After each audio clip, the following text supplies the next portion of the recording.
This channel does not promote any violent, harmful, or illegal activities. All content provided by this channel is meant for an educational purpose only.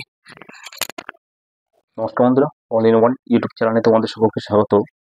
তো বন্ধুরা, কিছুদিন আগে যে আমাদের প্রিয় hero Saif Ali Khan, তার উপরে যে একটা প্রাণঘাতী আক্রমণ হয়েছিল, সেটা নিয়ে আমি একটা ভিডিও করেছি। তোমরা অনেক ভালোবাসা দিয়েছো, তাতে আমি তোমাদের কাছে কৃতজ্ঞ। তো বন্ধুরা, সেখানে আমি একটা জিনিস বলেছিলাম একটি অ্যাজাম্পশন থেকে, যে এই প্রাণঘাতী হামলার সঙ্গে বাংলাদেশি রাজাকার এবং জামাতদের যোগ থাকতে পারে।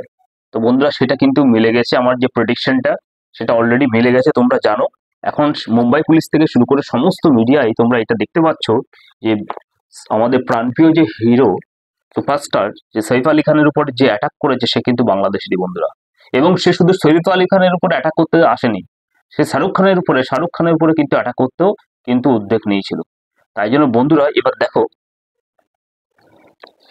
তো এই যে যে হামলা করেছে, সেই হামলাকারী এই সৈফুল ইসলাম শাহজাদ 6 মাস আগে যে কি করলো, বাংলাদেশ থেকে পশ্চিমবঙ্গে দিয়ে সে কি করেছে, ভারতে ঢুকে এবং ছলনা করে নতুন নাম দেয়। তার নতুন নাম কি? বিজয় দাস। বিজয় দাসের নাম দিয়ে সে মুম্বাইতে থাকতো এবং মুম্বাইতে থেকে সে এবং বিভিন্ন জায়গায় ঘুরে ঘুরে বেড়াচ্ছিল। এবং সে কি করছিল, এইভাবে নাম পরিবর্তন করতে থাকে। তার কাছে কোনো ভারতীয় কোনো কিছু নাম এখনো পর্যন্ত পাওয়া যায়নি। সে সৈফের বাড়িতে হামলা করে, তাকে প্রাণঘাতী অ্যাটাক করে। সেই ভিডিওটা রয়েছে, সেটা তোমরা দেখে নেবা। আর তার আগে শাহরুখ খানের বাড়িতে সে কি করেছিল, হামলা করে একটা ছক করে, লুট এবং ডাকাতি করার জন্য এসেছিল। আমি বলেছিলাম বন্ধুরা, এই বাংলাদেশি রাজাকার জামাতদের কিন্তু লুট এবং ডাকাতি করার যে ধরন, সিস্টেমটা, সেটা টোটালি পুরো আলাদা, অন্য ধরনের বন্ধুরা। এবং আমাদের মালদায় যে সমস্ত টিএমসিবি কর্মীকে যে হত্যা করা হচ্ছে, বা রুলিং পার্টি বলো বা আমাদের যে অপোজিশন পার্টি বলো, যে কোনো পার্টি বলো, সবাইকে যে ভারতীয়রা উভয় হিন্দু মুসলিম সবাইকে যে হত্যা করছে, আমি বলেছিলাম যে ভারতীয়রা, হিন্দু বলো, মুসলিম বলো, খ্রিস্টান বলো, জৈন বলো, বৌদ্ধ বলো, কোনো জাতি কোনো ধর্মের মানুষরা অতটা নৃশংস নয়। কারণ এখানে ভারতের একটা কৃষ্টি কালচার আছে, সে যে ধর্মেরই হোক না কেন। তো এই ক্ষেত্রে এই রাজাকার জামাতরা বাংলাদেশের, এদের মাথা টোটালি পুরো কি বলবো, ধর্মীয় এমন করে দিচ্ছে, এদের মাথায় বিজ্ঞান বলতে কোনো কিছু নেই। এরা কোনো জাত ধর্ম কোনো কিছু মানে না। এরা শুধুমাত্র লুটপাট, এই হিংসা ছাড়া কোনো কিছু করে না বাংলাদেশে। এবার একটা জিনিস দেখো বন্ধুরা, আজকে এই ঘটনাটা তো সৈফ আলী খানের কে তোমার অ্যাটাক করেছে এবং তার উপর প্রাণঘাতী হামলা হয়েছে। আজকে জিনিসটা বন্ধুরা ভালো করে দেখো, এই সৈফ আলী খান, শাহরুখ খান, সালমান খান, অক্ষয় কুমার, তারপরে আরো রণবীর কাপুর, এরা যারা বড় বড় হিরো বা আর্টিস্টরা রয়েছে, তাদের জন্য কিন্তু অনেকের হাড়েই চলে, এটুকুনি অস্বীকার করার জায়গা নেই। কারণ সৈফ, রণবীর, সালমান, অক্ষয়, অনিল কাপুর, সানি দেওয়াল, ববি দেওয়াল, আরো যারা যারা পপুলার হিরো রয়েছে, অমিতাভ বচ্চন, হ্যাঁ, এদের আন্ডারে অনেকগুলো লোক কাজ করে থাকে।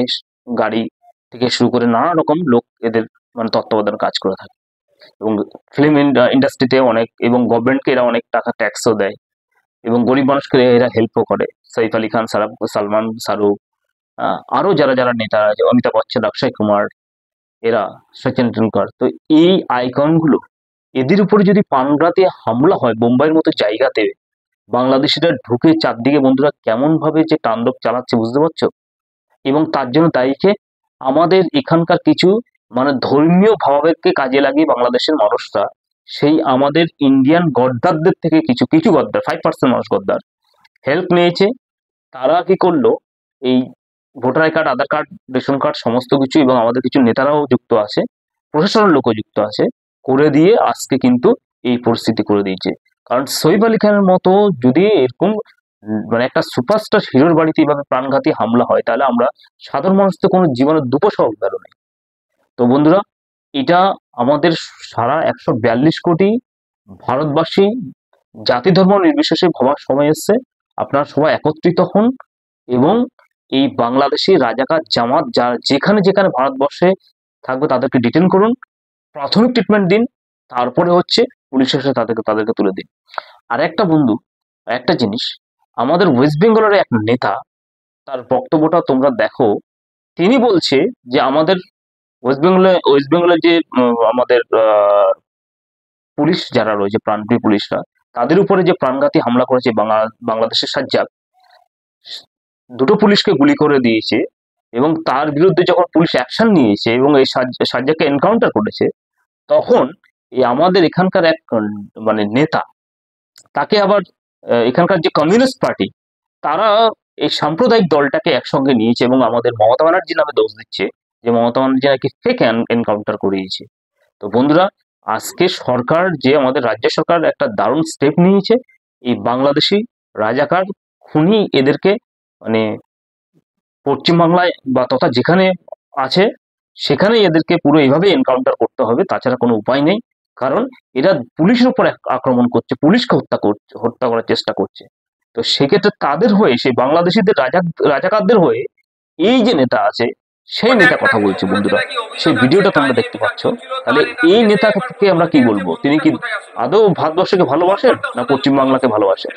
তিনি কি বাংলাদেশের সঙ্গে মানে বুঝতে পারছি না তিনি কি করতে চাইছেন, কি মানে তিনি কি চাইছেন যে এই মানে জামা রাজাকার এরা, সাজ্জাকের মতো এরা এসে ওয়েস্ট বেঙ্গলে লুটপাট চালাক, পুলিশকে মারুক, সাধারণ মানুষকে মারুক, এবং এই মানে এই দেশে কি জনসংখ্যা বাড়িয়ে মানে অন্যরকম বাংলাদেশ বানাতে চাইছেন?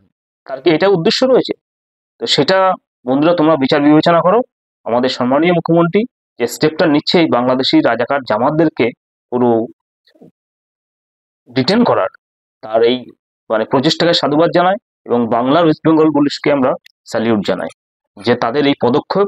এবং আপনারা কোনো কারোর কথা শুনবেন না যে আপনাদের উপরে যে প্রাণঘাতী হামলা এই রাজাকার জামাতরা করতে আসছে, এবং তার যথোপযুক্ত যে যোগ্য জবাব আপনারা সাদ্দাককে দিয়ে মতো এরকম এই ক্রিমিনালকে দিয়ে দেখিয়ে দিয়েছেন, সেটা আপনারা ভবিষ্যতেও করবেন, এটা আমাদের আশা। এবং আমরা রাজ্যবাসী আপনাদের জন্যই সুরক্ষিত থাকবো। তো বন্ধুরা, আজকে ভিডিওটা একটুখানি, ভালো লাগলে লাইক, শেয়ার এবং সাবস্ক্রাইব করবে। ধন্যবাদ।